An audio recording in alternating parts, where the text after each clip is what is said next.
வணக்கம் ஃப்ரெண்ட்ஸ். நம்ம இன்றைக்கி பார்க்க போகிற வீடியோ என்னென்னு பார்த்தீங்க அப்படின்னா, ஜிஎஸ்டி இப்போ 2.1 குறைச்சிருக்காங்க, உங்களுக்கு தெரியும். ஸோ அப்படி குறைக்கிறப்ப நம்ம கஸ்டம் டியூட்டி ஏதாவது கம்மியாயிருக்கா?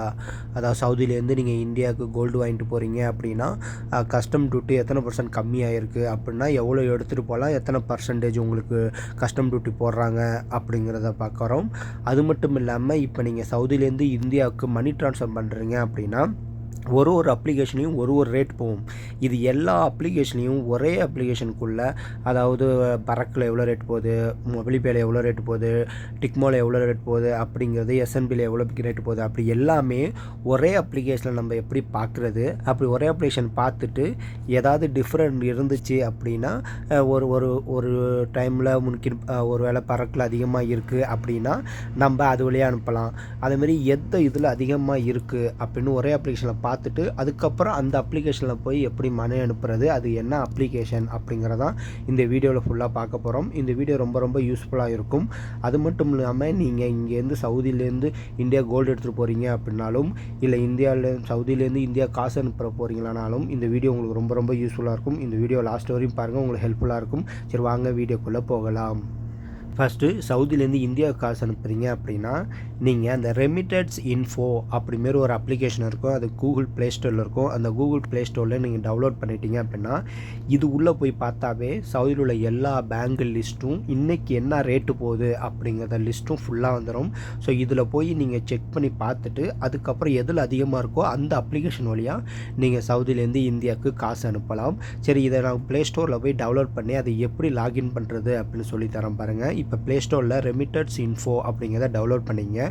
டவுன்லோட் பண்ணி ஓப்பன் அப்படின்னு கொடுத்த பிறகு உங்களுக்கு எந்த கண்ட்ரி, அதாவது சவுதியிலேருந்து இந்தியாவுக்கு அனுப்புறீங்கிறது, இதில் கல்ஃப் கண்ட்ரி எல்லாமே இருக்கும். அது உங்கள் இஷ்டம் தான். இப்போ குவைத்தில் இருக்கீங்களோ இல்லை யூஏயில் இருக்கீங்களோ, எந்த கண்ட்ரியோ அதை செலக்ட் பண்ணிவிட்டு நீங்கள் இந்தியாவுக்கு அனுப்புறீங்கன்னா இன்றைக்கி ரேட்டு சவுதியில் உள்ள எல்லா பேங்க் லிஸ்ட்டும் வரும். அதேமாதிரி எந்த கண்ட்ரியை செலக்ட் பண்ணுறீங்களோ அந்த பேங்க்கில் எல்லா டீட்டெயிலும் வரும். இப்போ நான் சவுதியை செலக்ட் பண்ணி இந்தியா கொடுத்துட்டேன் அப்படின்னா வியூ ரேட் அப்படின்னு இருக்குது பாருங்கள். அந்த வியூ ரேட் அப்படின்னு கொடுத்தீங்க அப்படின்னா இப்போ சவுதியில் உள்ள எல்லா பேங்க்கும் இப்போ லிஸ்ட் பண்ணி காட்டுது பாருங்கள். நான் ஏற்கனவே சொன்ன மாதிரி எஸ்என்பி பேங்கில், ஏஎன்பி பேங்கில்,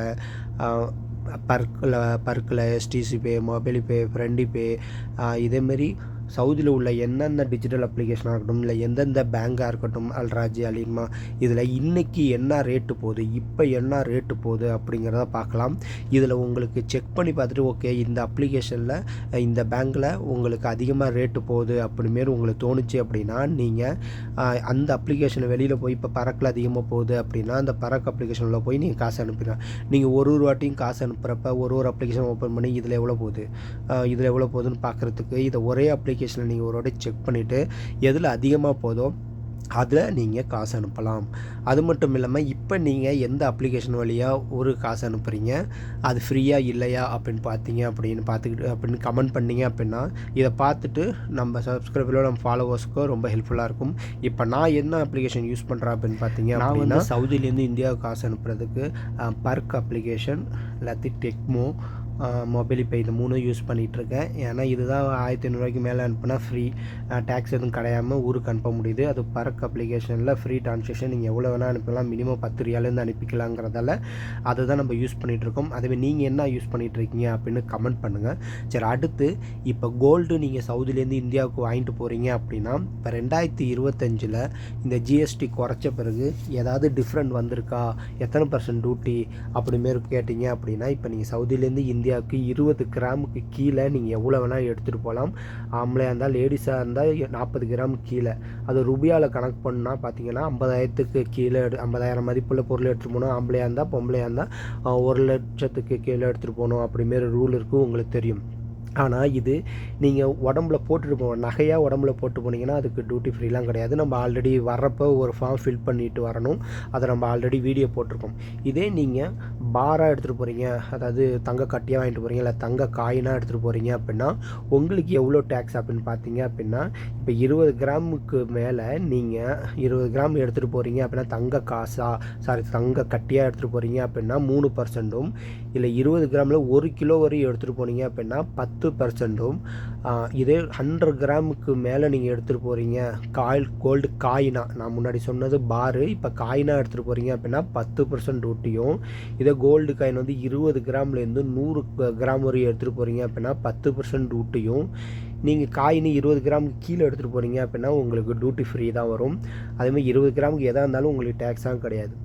இது என்ன 10% 3% அப்படின்னு கேட்டிங்க அப்படின்னா, நீங்கள் எவ்வளோ வேல்யூ உள்ள கோல்டு எடுத்து போகிறீங்களோ அதில் 10%ம் 3%ம் உங்கள் ஏர்போர்ட்டில் நீங்கள் கஸ்டம் டியூட்டியாக கட்ட வேண்டியதாக இருக்கும். கட்டி தான் ஆகணும். ஆனால் நீங்கள் 1 கிலோவுக்கு மேலே போனால் நீங்களே யோசிச்சு பாருங்கள், 1 கிலோவுக்கு மேலே எடுத்தோம்னா டியூட்டி ஃப்ரீ கட்டாமல் இப்படி விடுவாங்க. ஆனால் முன்னாடி இருந்ததை விட இப்போ கஸ்டம் டியூட்டியில் வந்து ரொம்ப செக் பண்ணுறாங்க. அது மட்டும் இல்லாமல் நீங்கள் அவங்க கேட்ட உடனே பணம்லாம் கட்டாதீங்க. கொஞ்சம் அவங்கள்ட்ட பேசுங்க. 1 மணி நேரம் 2 மணி நேரம் இருந்தாலும் உட்காந்து பேசுனீங்க அப்படின்னா, நான் இத்தனை வருஷம் ஆல்ரெடி இவ்வளோதான் சம்பளம், ரொம்ப கஷ்டப்படுறாங்க அப்படி இப்படி பேசுங்க அப்படின்னா அவங்க டியூட்டி ஃப்ரீயாக ரொம்ப கம்மியாக தான் போடுறாங்க. அது மட்டும் இல்லாமல் கம்மியாக தான் அமௌண்ட் போட்டு பில் வாங்கணும். இப்போ ஒரு உதாரணத்துக்கு ஒரு 10,000 கேட்குற இடத்துல நீங்கள் 1 மணி நேரம் 2 மணி நேரம் நான் கஷ்டப்படுறேன் சார் அப்படி இப்படி பேசுனீங்க அப்படின்னா அவங்க 1000 2000 அந்த அளவுக்கு கூட கொண்டு வராங்க. இப்போ ஏன்னா ரீசெண்டாக எடுத்துகிட்டு போய் நம்ம பார்த்துருக்கோம். அதேமாரி டிவிலாம் வாங்கிட்டு போகாதீங்க, அது யூஸே கிடையாது சவுதியிலேருந்து. அதுக்கு இந்தியாவிலேருந்தே நீங்கள் வாங்கிடலாம். ஏன்னா டியூட்டி ஃப்ரீ அவ்வளோ % போட்டுட்ருக்காங்க. கோல்டு எடுத்து போகிறீங்க அப்படின்னா என்ன கேட்டால் கோல்டு காயினும் கோல்டு பாரை விட நீங்கள் கோல்டு செயினாவோ இல்லை மோதிரமோ இதேமாரி நகையாக எடுத்துகிட்டு போனீங்க அப்படின்னா, உடம்புல போட்டு எடுத்துகிட்டு போனீங்கன்னா அப்படின்னா நீங்கள் 20 கிராமுக்கு மேலே கூட எடுத்துகிட்டு போகலாம். இது கொஞ்சம் ட்ரிக்கு தான். ஆனால் பில்லு சேஃப்டிக்கு வச்சுருங்க. ஒரு வேளை கேட்டாங்க அப்படின்னா பில்லை காட்டிட்டு நீங்கள் போயிட்டே இருக்கலாம். ஏற்கனவே பழைய நகை தான் அப்படிமாரி. ஸோ அதனால் மேக்ஸிமம் அந்த கோல்டு காயின் கோல்டு இது வாங்குறதுக்கு பதிலாக கட்டியாக வாங்குறதுக்கு பதிலாக இதேமாதிரி செயினும் மோதிரம் அதேமாதிரி நகையாக வாங்கிட்டு போயிருங்க. ஒருவேளை நீங்கள் பாரை காயினாக வாங்கிட்டு போகிறீங்க அப்படின்னா நம்ம அங்கே உருக்கி போகிறதுக்கு அதுக்கு செலவு. ஸோ அதனால தான் நம்ம இது போட்டுட்டு போயிட்டீங்க அப்படின்னா உங்களுக்கு ரொம்ப பிரச்சனையாக இருக்காது. ஓகேங்களா? இப்போ புரிஞ்சிருக்கும்னு நினைக்கிறேன். ஆனால் உங்களுக்கு தெரியும் சவுதியில் இப்போ இருக்கிற ரேட்டில் நம்ம கோல்டே வாங்க முடியாதுன்னு வச்சுங்களேன். அதான் வாங்கிட்டு போகிறது 1 கிராம் 2 கிராம் அதிகபட்சம் 8 கிராம் 9 கிராம். ஸோ அதுக்கெல்லாம் டியூட்டி ஃப்ரீலாம் இருக்காது. நீங்கள் ஃப்ரீயாக போங்க. அதேமாரி இந்தியாவில் போய் வாங்குறீங்க அப்படின்னா நம்ம இந்தியாவில் வாங்குறதுக்கும் சவுதியில் வாங்குறதுக்கு என்ன டிஃப்ரெண்ட் அப்படின்னா, சவுதியில் நம்பர் 1 குவாலிட்டி கிடைக்கும். சவுதியில் நகை நம்ம ஃபாரின் நகைனாவே நம்ம அடமானம் வைக்கிறோம்னா உடனே எடுத்துடுறாங்க. ஃபுல் காசும் கொடுத்துட்றாங்க. இதே நீங்கள் இந்தியாவில் வாங்கின நகையை அடமானம் வைக்கிறீங்க அப்படின்னா அதை தேய்ச்சி பார்த்து இதில் இவ்வளோ இது அப்படின்னு கம்மி பண்ணுறாங்க. 1% வரையும் கம்மி பண்ணுவாங்க பேங்க்கில் நீங்கள் அடகு வச்சிங்கன்னா. அதே சவுதி நகை ஃபாரின் நகைனாவே உடனே ஃபுல் கேஷையும் எடுத்து கொடுத்துட்றாங்க. ஸோ மேக்ஸிமம் இங்கேருந்து கம்மியாக தான் வாங்கிட்டு போவீங்க. சவுதியில் வாங்கிட்டு போங்க, அதுதான் பெஸ்ட்டு. உங்களுக்கு இது புரிஞ்சிருக்கும்னு நினைக்கிறேன். திரும்பி இதில் ஏதாவது புரியலை அப்படின்னா நம்மள்ட்ட என்னென்னு கேளுங்க. உங்களுக்கு கமெண்டில் ரிப்ளை பண்ணுவோம். Thank you friends.